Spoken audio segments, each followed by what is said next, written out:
ఢిల్లీకి పోతే అపాయింట్మెంట్లు ఇస్తలేరు, చెప్పులు ఎత్తుకపోతారేమో అని చెప్పి కలుస్తలేరు అన్నాడు. అమ్మతోడు చెప్తున్నా ఈ మాట, నేను ఎవరు చెప్పులు ఎత్తుకపోతారట. అరే చెప్పులు ఎత్తుకపోయేటోళ్ళు వేరే పార్టీ వాళ్ళు ఉన్నారు ఇక్కడ, అది వాళ్ళ కథ వేరు. చెప్పులు ఎత్తుకపోయింది నాకు అర్థం కాదు. ఢిల్లీకి పోతే అపాయింట్మెంట్లు ఇస్తలేరు, ఎవరు ఇస్తలేరు?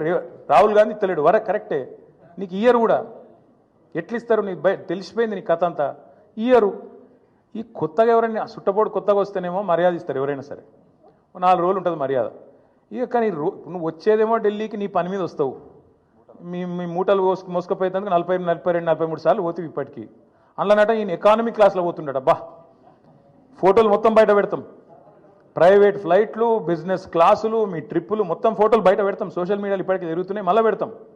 అరే గింత అన్యాయం మాటలు మాట్లాడతారు. 43 సార్లు ఢిల్లీకి పోతివి, 43 పైసలు లేకపోతివి, ఏముంటుంది ఇజ్జత్ నీకు ఢిల్లీ మార్కెట్లో? వీడు ఊకొత్తాడు పోతాడు, ఎందుకు ఇవ్వాలి మీకు అపాయింట్మెంట్? ఇస్తలేరు, ఏం చేయాలి మరి? నువ్వు మూటలు మోసేందుకు వస్తున్నావు ఢిల్లీకి, రాహుల్ గాంధీకి మూటలు ఇస్తేందుకు వస్తున్నావు, మొదలు మర్యాద ఉంటుంది.